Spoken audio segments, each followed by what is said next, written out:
Day 2 of the 30th Nigerian Economic Summit is underway in Abuja, bringing together regional and global leaders to address the nation's socio-economic challenges. The summit, themed Collaborative Action for Growth, Competitiveness and Stability, aims to mobilize leaders to tackle pressing economic realities. The summit provides a platform for stakeholders to engage in critical discourse on issues such as economic competitiveness, inclusive growth, and sustainable development. With Nigeria's unemployment rate on the rise, the summit's focus on promoting economic growth and stability is timely. This year's summit marks a significant milestone in the organization's journey towards promoting a modern, globally competitive and inclusive Nigerian economy. In the meantime, Nigeria's federal government says that it is building a framework to ensure tax compliance amongst businesses and corporations as part of its fiscal reforms.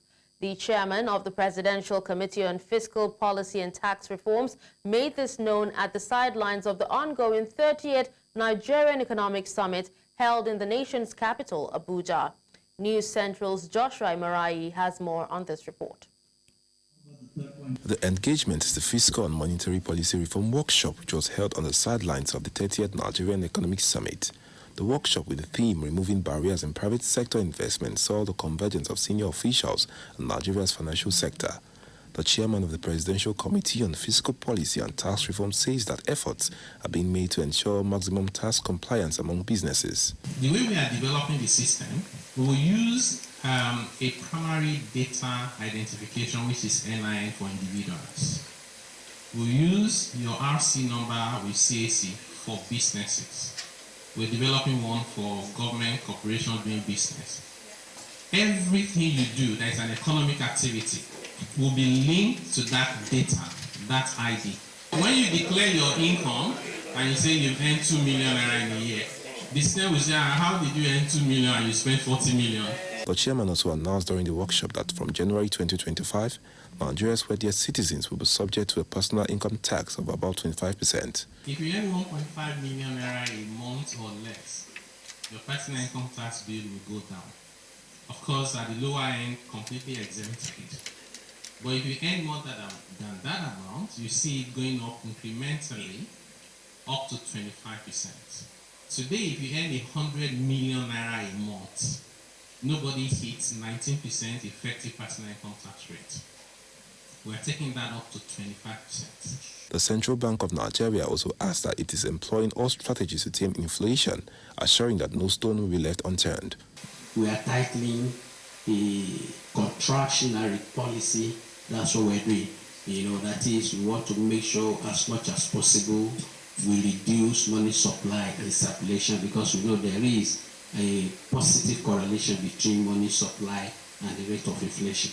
So if we say we are trying to fight inflation, to rein inflation, you have to be conscious of what are the quantum of money supply and circulation. The chairman of the Presidential Committee on Fiscal Policy and Tax Reform says that the bill proposing an increase in the value-added tax from 7.5% to 10% is already before the National Assembly for consideration. He adds that if considered, the increase will be implemented by January 2025. In Abuja for News Central, I am Joshua Imarai. News Central's business correspondent, Perpetua Fasomi Peter, joins us on the news to give us an update on the ongoing summit.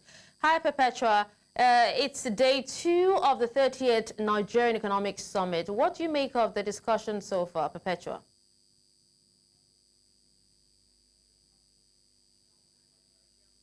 Well, talking about the discussions, I think they're just as expected. Like right about now, a few minutes ago, I'm sure you joined for the fiscal reforms for a more secure future, and we heard the finance minister and coordinating minister of the economy talking about, some of the things that this administration has done. And if you ask me, I would say it's just the same things, we keep hearing over and over. Yesterday, we had the Minister of Budget and Economic Planning also talking about the same thing, some of the achievements of this particular administration, talking about, some things that they have done, especially looking at the twin reform initiatives of this administration. And it was quite interesting to also have other people on that panel ask interesting questions questions even before we had the audience ask their own questions. And these questions were bordering on something as important as how are you tracking these things? Because you're telling us that you're beginning to save more money as a result of these reform initiatives, whether it is the floating of the exchange rate or the removal of fuel subsidy. They are saying that these things have been able to help the government to earn more money. Of course, that is true. We do know that the government has earned more money,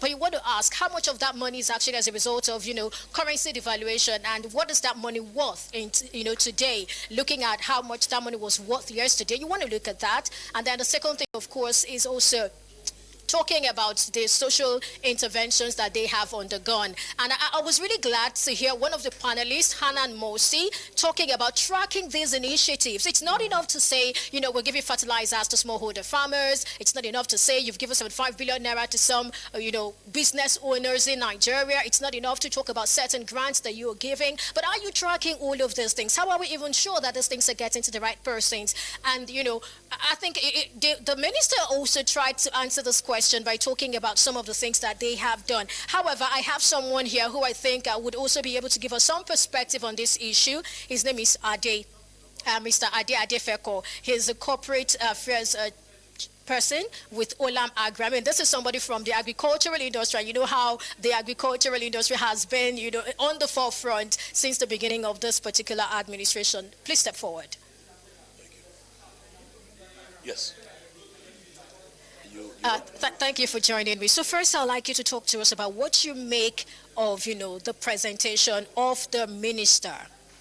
I think the minister was quite frank. He reeled out a lot of what they were doing.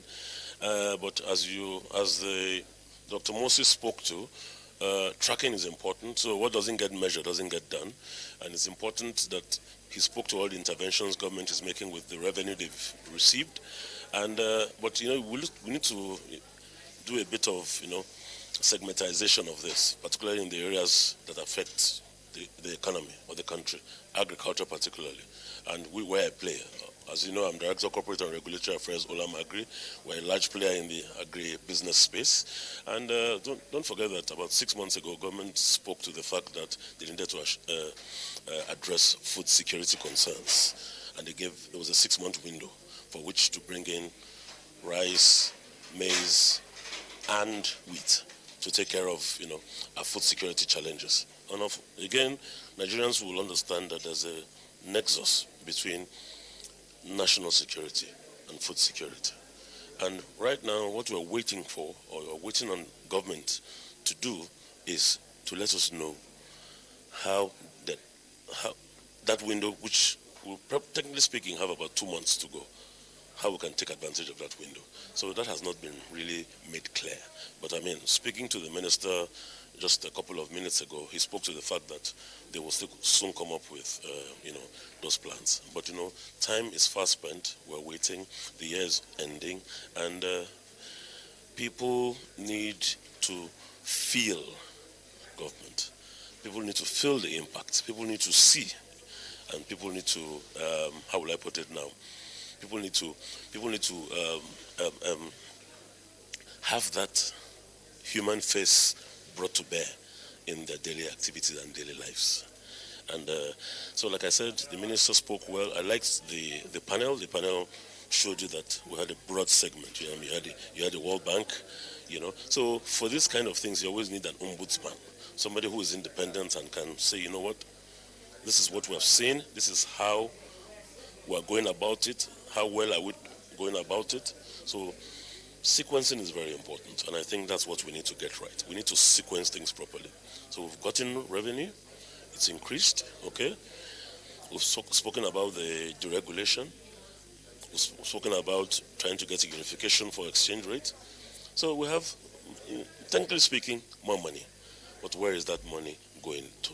Those are the questions Nigerians are asking.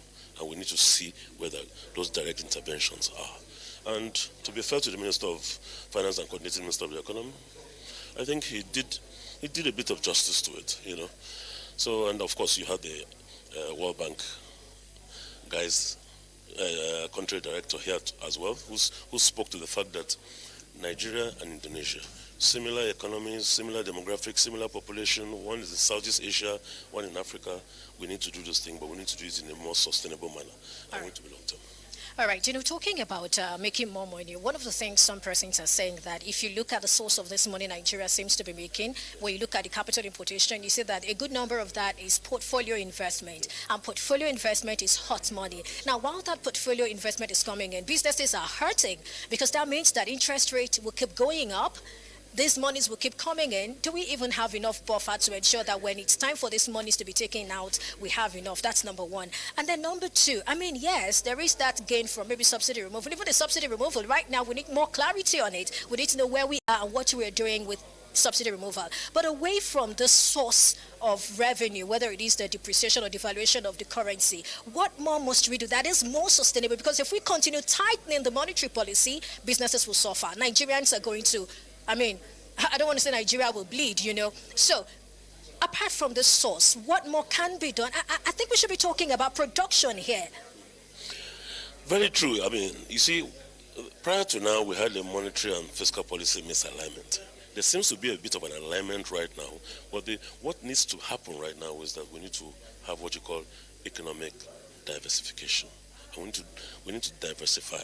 We're speaking to non-oil exports. Non-oil exports should not be done in an ad hoc manner. It should be done holistically. So there must be a long-term plan. There must be encouragement of the private sector particularly.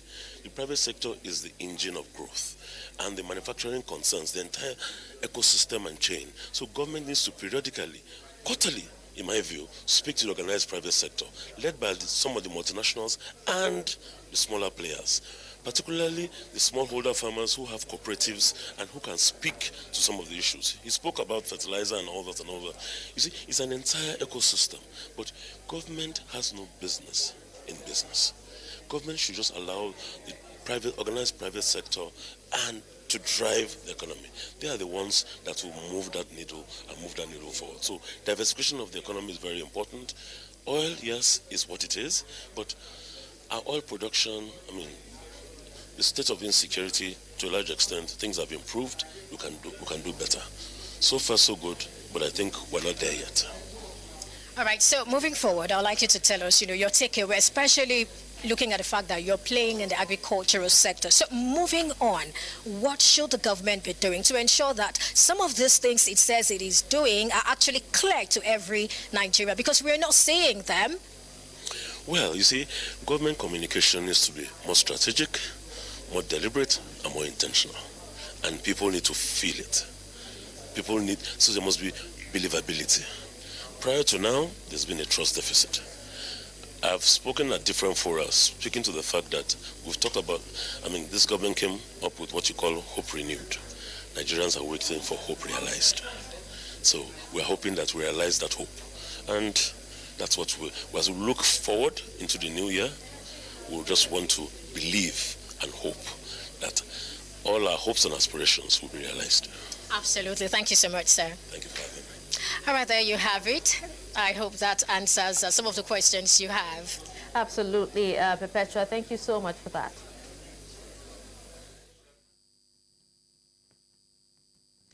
Now, moving away from that, for decades, Nigeria's economy has been heavily reliant on oil exports, accounting for over 90% of its foreign exchange earnings. However, with a global shift towards renewable energy and the volatility of oil prices, experts say Nigeria must diversify its export base.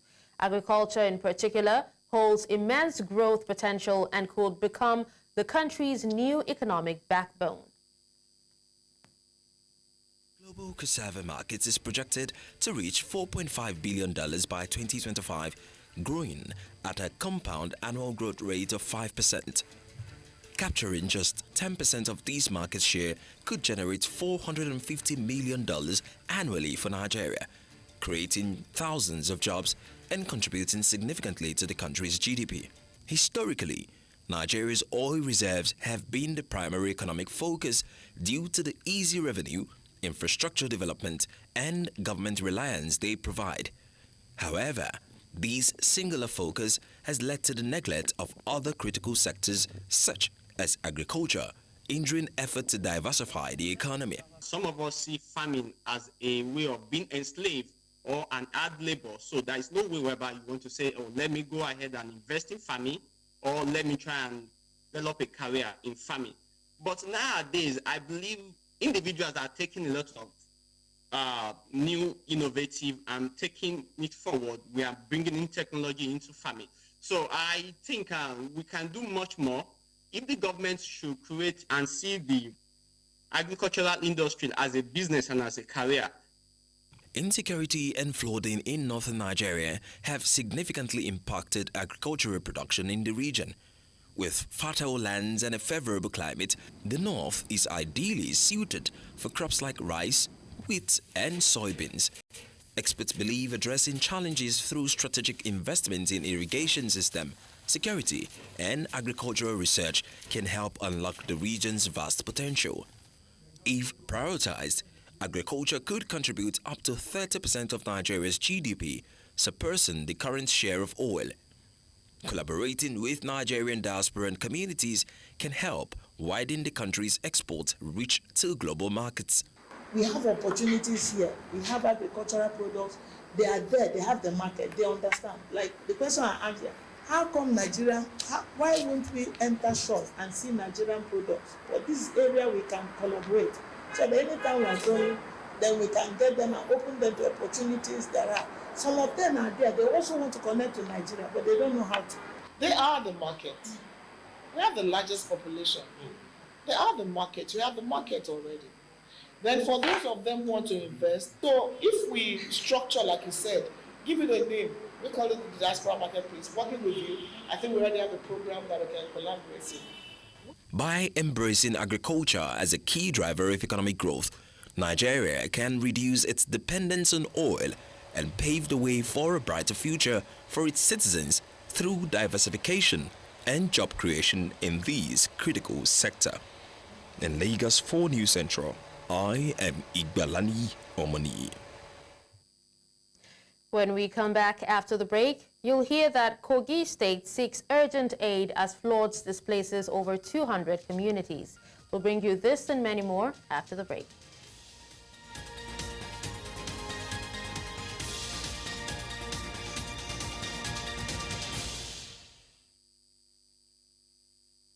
Welcome back and thank you for staying with us.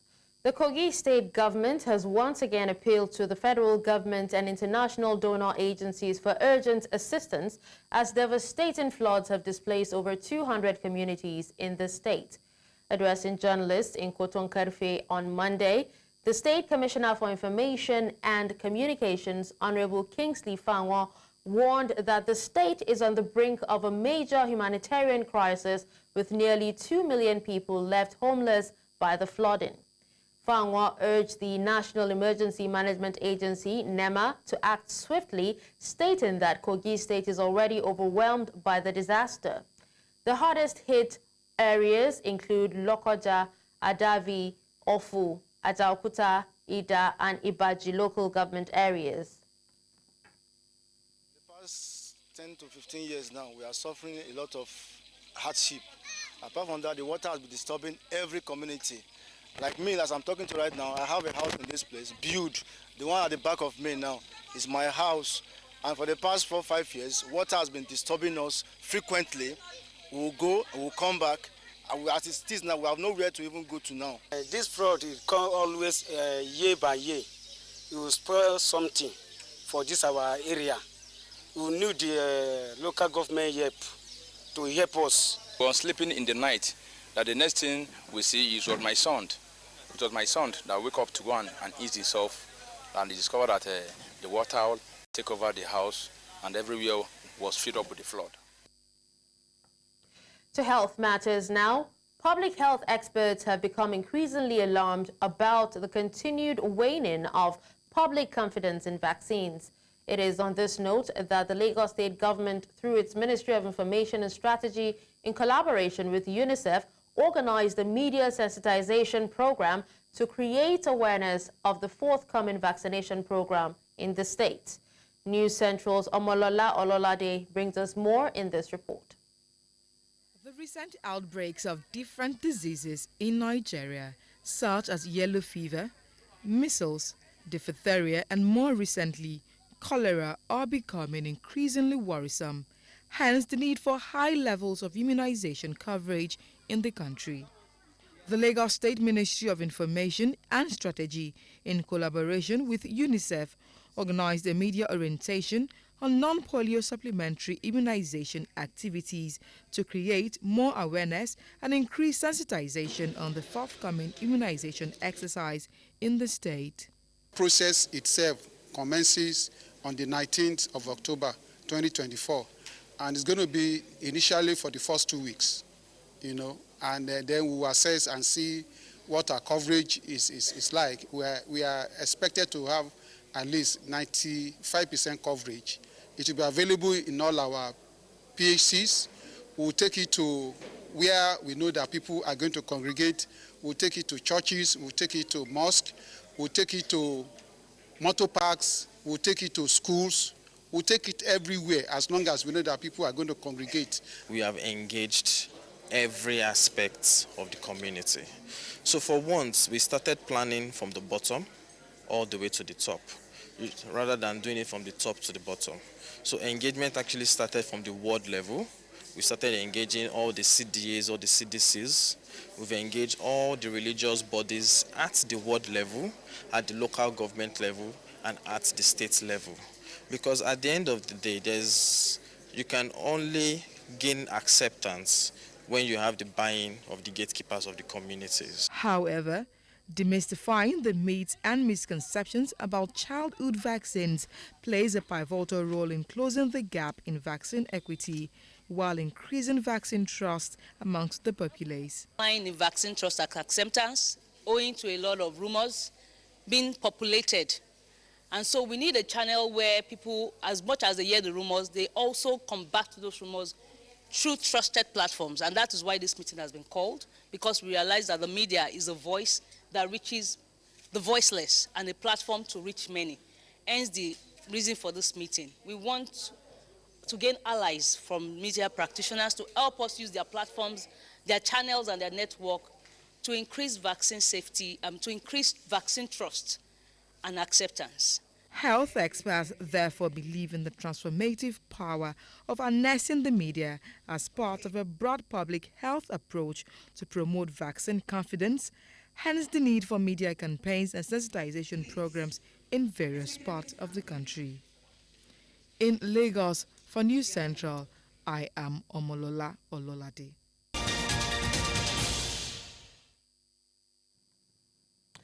Members of FESHI, the now suspended School and Student Federation, have been arrested by authorities in Côte d'Ivoire in a murder investigation after 2 people, including its leader's main rival, were found dead. The powerful group has been accused of sowing terror on Abuja University campuses for years. Sur le campus de Cocody, il est clairement visible. Elle règne en maître absolu, elle est seule. Donc elle ne permet pas aux autres organisations, en tout cas, de pouvoir s'exprimer clairement sur le campus. Elle règne rien que par les actes de violence. On empêche les autres de s'exprimer, vous voulez prendre la parole, en tout cas, vous prononcer au sein du campus, mais ils vont venir, ces membres vont venir, et puis pour vous arracher le micro, ils vont vous torturer. Et ces cas sont légion. Ces cas sont légion. Donc quand c'est comme ça fait peur aux autres organisations qui refusent en tout cas de pouvoir venir sur le campus et pouvoir s'exprimer. Vous faites une réunion, on vous empêche de tenir la réunion. Let's head to the east of the continent, where Human Rights Watch has accused Rwandan authorities of perpetrating serious human rights abuses in detention facilities, including torturing inmates, denouncing a lack of accountability for those responsible. According to the group, political dissent and free speech have been crushed under President Paul Kagame's 3-decade rule, with international campaigners long decrying the shrinking civil space in the East African country. HRW's report is based on interviews between 2019 and 2024 with almost 30 people, including former inmates, as well as court documents and interviews shared online. The organization said it contacted the government in September over reports, findings, but is yet to receive a response. A Kenyan court is due to rule on a last-ditch case seeking to stop a Senate debate and vote on the impeachment of Deputy President Rigathi Gachagua. In a historic move last week, the lower house of Parliament and National Assembly voted overwhelmingly to impeach Gachagua on 11 charges, including corruption. The 59-year-old has denied all allegations and will continue to serve in his role until the Senate decides whether to approve his removal. Gachagua filed the court challenge to stop the upper house's proceedings set for Wednesday and Thursday, arguing that his impeachment had been unfair and fast-tracked. In southern Africa, former Botswana President Ian Khama has returned to the country after years of exile in South Africa, making it clear that he only returned to unseat his former close ally, President Mogwetsi Masisi, from office. Khama has called Masisi the Botswana version of Donald Trump and believes appointing him as his successor in the governing Botswana Democratic Party was a mistake. The ex-president had been living in South Africa since falling out with Masisi, and in a sign of mistrust between the two men, has said he pays for his own private security guards despite being entitled to state-funded protection. Khama is now campaigning against his former party. Botswana will be heading to the polls on the 30th of this month, with the incumbent president Mogwetsi Masisi seeking a second and final term. South Africans are losing hope that there will be any justice for the family of the slain Orlando Pirates and Bafana Bafana star Senzo Meyiwa, who was gunned down at his then-girlfriend's house in Vosloorus in 2014. Proceedings in the Senzo Meyiwa murder trial were postponed once again on Monday as the state could not secure the attendance of its witness lead investigator, Brigadier Bongani Gininda. Meanwhile, two of the accused complained about their conditions in prison and want the court to do something. In North Africa, a bus crashed on a highway in Egypt on Monday, killing 12 people and injuring 33. The bus was carrying commuting college students home from Galala University in Egypt's eastern Suez Governorate when it flipped on the highway. No other vehicle was involved in the accident, and investigations were underway to determine the reason for the crash. The health ministry said the injured were transferred to a nearby hospital, from which 19 were discharged. Road accidents are common in Egypt, where drivers often disregard traffic rules and many roads are in bad repair. Official figures say more than 5,600 people were killed in road accidents in 2023 in the country.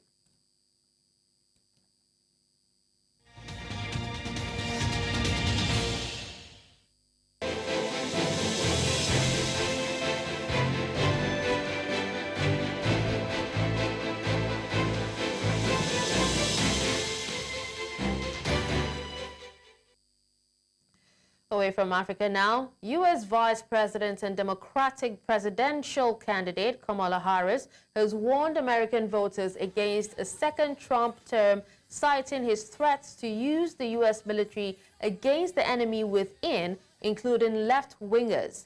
Harris stated this at a campaign rally in Erie, Pennsylvania, a crucial state to win presidential election. I believe so strongly that a second Trump term would be a huge risk for America and dangerous.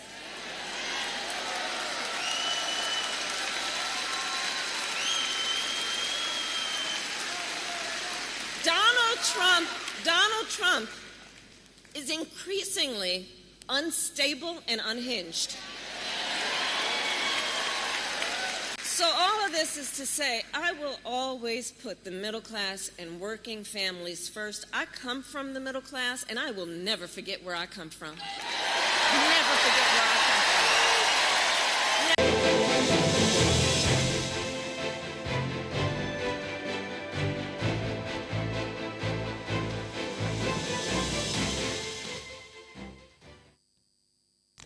United Nations says its peacekeepers will stay in all positions in Lebanon despite Israeli calls for them to move amid intensifying fighting between Israel and Hezbollah and 5 blue helmets suffering injuries. Israeli Prime Minister Benjamin Netanyahu on Monday again called for the peacekeepers in southern Lebanon to move from certain areas close to Israel's border with Lebanon, insisting it was completely false that Israeli forces targeted the UN force UNIFIL. Israel has faced severe criticism over injuries and damage sustained by the UN peacekeeping force, which has been deployed in Lebanon since the first of Israel's 4 major ground offensives against its neighbor in 1978. The decision was made that UNIFIL would currently stay in all its position in spite of the calls that were made by the Israeli Defense Forces to vacate the position that are in the vicinity of the Blue Line. Qatar's ruler, Emir Sheikh Tamim bin Hamad Al Thani, has accused Israel of having pre-existing plans to escalate the violence in Lebanon and West Bank. He said this while addressing the Shura Council in Qatar. According to him, the easiest and safest way to stop the escalation on the border with Lebanon would have been to stop the war of extermination on Gaza. لقد كان المخرج الأسهل والأسلم لوقف التصعيد على الحدود مع لبنان هو وقف حرب الإبادة على غزة الذي تطالب به غالبية البشرية. ولكن إسرائيل اختارت عن قصد أن توسع العدوان لتنفيذ مخططات معدة سلفا في مواقع أخرى مثل الضفة الغربية ولبنان، لأنها ترى أن المجال متاحا لذلك. إننا ندعو إلى وقف العدوان على لبنان كما ندعو إلى تنفيذ القرارات الدولية بما في ذلك.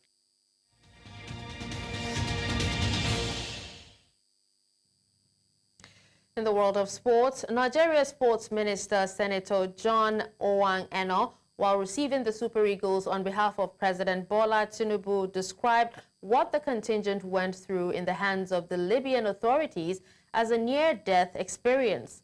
Receiving the team in Abuja on Monday, Eno highlighted that discussions had been held with the leadership of CAF regarding the incident.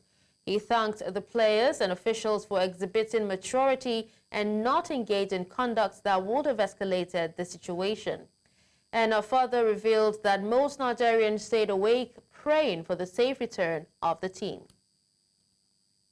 20 hours of trauma, gone through what I can describe as a near-death experience.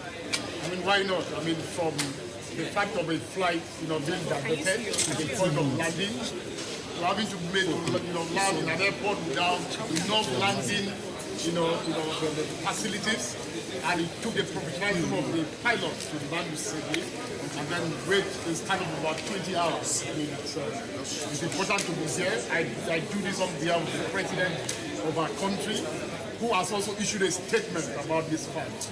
The entire country is aware of what you've gone through.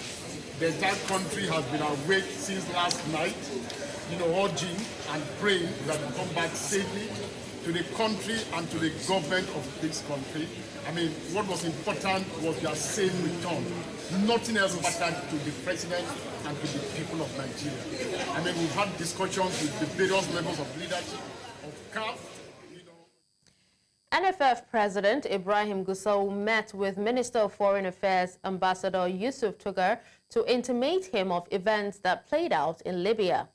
Gusau described it as hostage-taking as they were denied food and could not communicate with the outside world.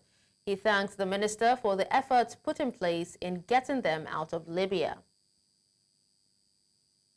The most unfortunate situation was that we couldn't even access network, neither do we attend internet. So we're just dumped in a hall that we don't know what is going on. And we're virtually just surrounded by some security officers. And we try to make effort to see how we can even go out to get some food that we can eat. But we are harassed and informed that there's no way we can get out of that place. And that's all at this hour. But before we go, here's another look at some of our top stories. You heard that the federal government moves to optimize Nigeria's tax compliance for businesses. You also heard that authorities in Côte d'Ivoire suspend student organization over murder probe.